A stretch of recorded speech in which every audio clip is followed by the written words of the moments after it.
ಶ್ರೀ ಗುರುಭ್ಯೋ ನಮಃ ಪರಮಗುರುಭ್ಯೋ ನಮಃ ಶ್ರೀಮದಾನಂದತೀರ್ಥಭಗವತ್ಪಾದಾಚಾರ್ಯ ಗುರುಭ್ಯೋ ನಮಃ ಹರಿ ಓಂ ನಾರಾಯಣಾಯ ವಿದ್ಮಹೇ ವಾಸುದೇವಾಯ ಧೀಮಹಿ ತನ್ನೋ ವಿಷ್ಣು ಪ್ರಚೋದಯಾತ್. 2026 ಇಸ್ವಿ ಫೆಬ್ರವರಿ ತಿಂಗಳಲ್ಲಿ ತುಲಾರಾಶಿಯವರ ಮೇಲಾಗುವ ಫಲಗಳ ಬಗ್ಗೆ ವಿಚಾರವನ್ನು ಮಾಡೋಣ. CS ಅಷ್ಟವನ್ನು ವೀಕ್ಷಿಸುವ ವೀಕ್ಷಕರಿಗೆ ಆತ್ಮೀಯ ಸ್ವಾಗತ. ನಮ್ಮ ಚಾನಲನ್ನು ಸಬ್ಸ್ಕ್ರೈಬ್ ಮಾಡೋ ಎಲ್ಲರಿಗೂ ಶೇರ್ ಮಾಡಿ. ತುಲಾರಾಶಿಯವರಿಗಂತೂ ರಾಜಕೀಯ ಹಾಗೂ ಸರ್ಕಾರದ ಸಹಾಯದಿಂದ ಧನಪ್ರಾಪ್ತಿಯಾಗುವಂತಹ ಯೋಗ ಭಾಳ ಚೆನ್ನಾಗಿದೆ. ನೋಡಿ, ಅಷ್ಟು ಒಳ್ಳೆ ಫಲ ಕೊಡ್ತಾ ಇದ್ದಾನೆ ತುಲಾರಾಶಿಯವರಿಗೆ. ಅಂಥ ಫಲವನ್ನು ಕೊಡ್ತಾನೆ. ಈಗ ಬಡ್ಡಿ ವ್ಯಾಪಾರವನ್ನು ಮಾಡಿ ಸಹ ಹಣ ಸಂಪಾದನೆ ಮಾಡ್ಕೊಂಡ್ಬಿಡ್ತೀರಿ ಅಂತ. ಅಂದರೆ ಧನ ಬರುವಂಥ ಯೋಗ, ಧನಯೋಗ ಹೇಗಿದೆ ನಿಮಗೇನದು? ಎಲ್ಲ ಕಡೆಯಿಂದ ಧನಯೋಗ ಭಾಳ ಚೆನ್ನಾಗಿದೆ ತುಲಾರಾಶಿಯವರಿಗೆ. ಕಾರಣ ನಿಮ್ಮ ತುಲಾರಾಶಿಯಾಧಿಪತಿ ಶುಕ್ರ ಉಚ್ಚ ಸ್ಥಾನಕ್ಕೆ ಕೂತಿದ್ದಾನೆ. ಇಮ್ಯಾಜಿನ್ ಮಾಡೋಕ್ಕಾಗೋದಿಲ್ಲ. ನೀವೆಲ್ಲ ಅಷ್ಟು ಸಂಪಾದನೆ ಮಾಡ್ಕೊಳ್ಳೋಂಥ ಯೋಗ ಚೆನ್ನಾಗಿದೆ. ವಿದ್ಯಾರ್ಥಿಗಳು ಉನ್ನತ ವಿದ್ಯಾಭ್ಯಾಸವನ್ನು ಮಾಡುವಂಥ ಯೋಗ ಭಾಳ ಚೆನ್ನಾಗಿದೆ.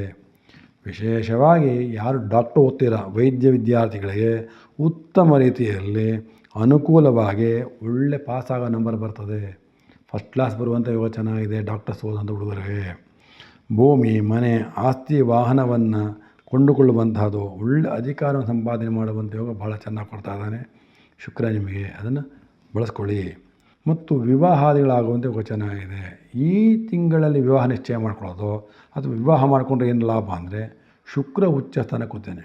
ಮಾಂಗಲ್ಯಕಾರಕ ಶುಕ್ರ ಉಚ್ಚನಾದ ಅಂದರೆ ಹೈಯೆಸ್ಟ್ ಫಲವನ್ನು ಕೊಡ್ತಾನೆ. ಉಚ್ಚ ಸ್ಥಾನ ಅಂತ ಹೆಸರು. ಆ ಫಲವನ್ನು ಹೈಯೆಸ್ಟ್ ಕೊಡ್ತಾನೆ. ಮನೆಗೆ ಯಾವತ್ತೂ ಒಳ್ಳೆ ಫಲವನ್ನೇ ಕೊಡ್ತಾನೆ. ಕೆಟ್ಟ ಫಲ ಕೊಡೋದೇ ಇಲ್ಲ ಯಾವ ಗ್ರಹಗಳು. ಅದರಲ್ಲಿ ಶುಕ್ರ ವಿಶೇಷ ಅಂದರೆ ಇನ್ನೂ ಒಳ್ಳೆ ಫಲವನ್ನು ಕೊಡ್ತಾನೆ. ಯಾಕೆ ವಿವಾಹಕ್ಕೆ ಹೆಚ್ಚು ಒತ್ತು ಕೊಡ್ತೀವಿ ಅಂದರೆ, ವಿವಾಹಾದಿಗಳಾದ ಮೇಲೆ ಭಾಗ್ಯೋದಯ ಆಗುವಂಥ ಕಾಲ ಚೆನ್ನಾಗಿದೆ. ಬರುವಂತಹ ಹುಡುಗ ಹುಡುಗಿಯಿಂದ ಒಳ್ಳೆ ಕಾಲ್ಗುಣ ಚೆನ್ನಾಗಿರ್ತದೆ. ಅದು ಒಳ್ಳೆ ಅಭಿವೃದ್ಧಿ ಆಗುವಂಥ ಚೆನ್ನಾಗಿದೆ.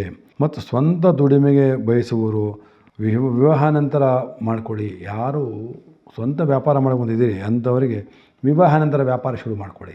ಒಳ್ಳೆ ಅಧಿಕ ಅದೃಷ್ಟ ಲಾಭ ಬರ್ತದೆ. ಮತ್ತು ವಿಶೇಷ ಫಲವನ್ನು ಕೊಡುವಂಥ ಚೆನ್ನಾಗಿದೆ. ಹಣ ಕೊಡುವ ಬಿಡುವ ವಿಚಾರದಲ್ಲಿ ಎಚ್ಚರಿಕೆ ವಹಿಸ್ಕೋಬೇಕಾಗ್ತದೆ. ದುಡ್ಡು ಹೆಂಗೋ ಬಂತು ಹೆಂಗೋ ಮರ್ದನಿಗಿಲ್ಲ. ಯಾರಿಗೇನೇ ಕೊಟ್ಟರು ಲೆಕ್ಕ ಇರಬೇಕು.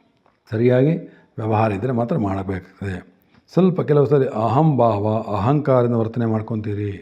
ತಲೆ ದುಡ್ಡು ಬಂದಾಗ ತಲೆ ನಿಲ್ಲೋದಿಲ್ಲ ಅಂತೀವಿ. ಆ ಥರ ಆದಷ್ಟು ಬಂದಾಗ ಅವೆಲ್ಲ ಮಾಡೋಕ್ಕೆ ಹೋಗಬಾರ್ದು.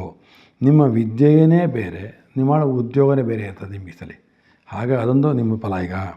ಮತ್ತು ರಿಯಲ್ ಎಸ್ಟೇಟ್ ಮಾಡುವವರಿಗೆ ಅಧಿಕ ಧನಲಾಭಗಳಾಗುವಂಥ ಚೆನ್ನಾಗಿದೆ. ಫಸ್ಟ್ ಕ್ಲಾಸ್ ಡೆವಲಪ್ಮೆಂಟ್ ಆಗಿಬಿಡ್ತಾರೆ. ಹೈಯೆಸ್ಟ್ ಕೊಡ್ತಾನೆ ದೇವರವ್ರಿಗೆ.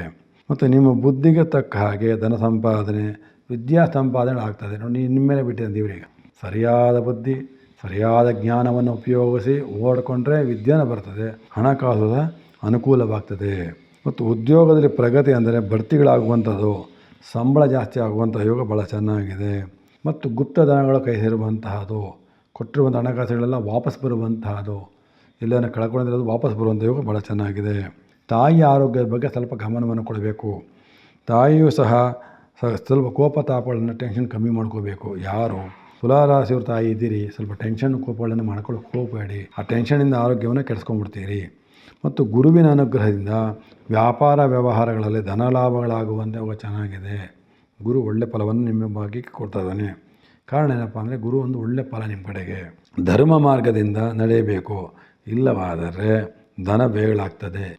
ದೇವ್ರು ಕೊಟ್ಟು ನೋಡ್ತಾನೆ, ಕೊಡದೆ ನೋಡ್ತಾನೆ. ಕೊಟ್ಟು ನೋಡಿದಾಗ ಅಧರ್ಮವನ್ನು ಮಾಡ್ಕೊತೀರಿ. ದೇವರ ಬಗ್ಗೆ ಶ್ರದ್ಧಾ ಭಕ್ತಿ ಮಾಡೋದಿಲ್ಲ. ಇವೆಲ್ಲ ಮಾಡಬಾರ್ದು. ದೇವರು ಕೊಟ್ಟ ಕಣ್ಣು ಗೊತ್ತು ಅಂತ ತಗೋಬೇಕಾಗ್ತದೆ. ಮತ್ತು ಹೊಸ ವ್ಯಾಪಾರ ಒಪ್ಪಂದಗಳಿಗೆ ಲಾಭಗಳಾಗುವ ಚಾನ್ಸ್ ಚೆನ್ನಾಗಿದೆ. ಪಾರ್ಟ್ನರ್ಶಿಪ್ ಚೇಂಜ್ ಆಗ್ತದೆ, ಅಥವಾ ಪಾರ್ಟ್ನರ್ಶಿಪ್ ಮಾಡಬೇಕು ಅಂತ ಪ್ರಯತ್ನ ಪಟ್ಟರೆ ಅದು ಅನುಕೂಲವಾಗ್ತದೆ. ಬ್ಯಾಂಕುಗಳಿಂದ, ಫೈನಾನ್ಸ್ ಕಂಪನಿಗಳಿಂದ ಸಹಾಯ ದೊರೆಯುತ್ತದೆ. ವ್ಯವಹಾರಕ್ಕೆ ಹಣದ ಅರಿವು ಸಹ ಚೆನ್ನಾಗಿ ಸಿಗ್ತದೆ. ಸೊ ಮಾತಿನಲ್ಲಿ ಎಚ್ಚರ ಇರಬೇಕು. ಹಿರಿಯರನ್ನು, ಗುರುಗಳನ್ನು ಎದುರು ಹಾಕಿಕೊಳ್ಳಬಾರ್ದು. ಮುಖ್ಯವಾಗಿ ಮಾಡಬೇಕಾಗ್ತದೆ. ಅದು ಎದುರಾಕೊಂಡ್ವಿ ಅಂದರೆ ಭಾಳ ಕಷ್ಟ ಬೀಳ್ತೀರಿ. ತುಲಾರಾಶಿಯವರು ಆದಷ್ಟು ಎದುರಾಕೊಳ್ಳೋಕೆ ಹೋಗಬಾರ್ದು. ಮತ್ತು ನಿಮ್ಮ ಮಕ್ಕಳ ಭವಿಷ್ಯ ಬಗ್ಗೆ ಭಾಳ ಉತ್ತಮ ಆಗುವ ಚಾನ್ಸ್ ಚೆನ್ನಾಗಿದೆ. ಒಳ್ಳೆ ವಿದ್ಯೆ ಬರ್ತದೆ. ಬುದ್ಧಿ, ಕೆಲಸ ಕಾರ್ಯ ಅನುಕೂಲ. ನಿಮ್ಮ ಮಕ್ಕಳಿಗಂತೂ ಒಳ್ಳೆಯ ಫಲ ಚೆನ್ನಾಗಿದೆ. ಸ್ತ್ರೀಯರ ಮೂಲಕ ಧನಲಾಭಗಳಾಗುವಂಥವು ಭಾಳ ಚೆನ್ನಾಗಿದೆ. ಆರೋಗ್ಯ ವಿಚಾರ ಸಣ್ಣ ಪುಟ್ಟಗಳು ತೊಂದರೆಗಳಾಗ್ತದೆ, ದೊಡ್ಡದು ಯಾವುದು ಇರೋದಿಲ್ಲ. ಆದರೆ ಯಾವುದೋ ಒಂದು ಮರಣ ವಾರ್ತೆ ಕೇಳಬೇಕಾಗ್ತದೆ ಅಷ್ಟೇ. ಬಟ್ ಬೇರೆ ಯಾವ ರೀತಿಯಲ್ಲೂ ತೊಂದರೆಗಳಾಗೋದಿಲ್ಲ.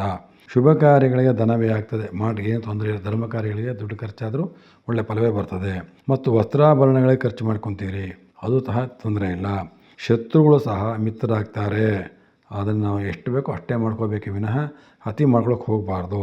ದೊಡ್ಡ ಉದ್ಯಮ, ದೊಡ್ಡ ವ್ಯಾಪಾರ ಕೈ ಹಾಕ್ತೀರಿ, ಆದರೆ ಅದರಲ್ಲಿ ವಿಶೇಷವಾಗಿ ಲಾಭ ತೊಗೊತೀರಿ, ಯಶಸ್ವಿ ಆಗ್ತೀರಿ, ಮಾಡಿ ಅಂತ ಹೇಳ್ತಾ ಇದ್ದೀನಿ.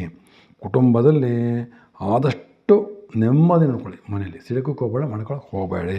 ನಿಮ್ಮ ಮನೆಯಲ್ಲಿ ಮಂಗಳ ಕಾರ್ಯ ನಡೆಯುವಂಥ ಯೋಗ ಭಾಳ ಚೆನ್ನಾಗಿದೆ, ಶುಭ ಕಾರ್ಯಗಳ ಮನೆಯಲ್ಲಿ ಆಗ್ತದೆ.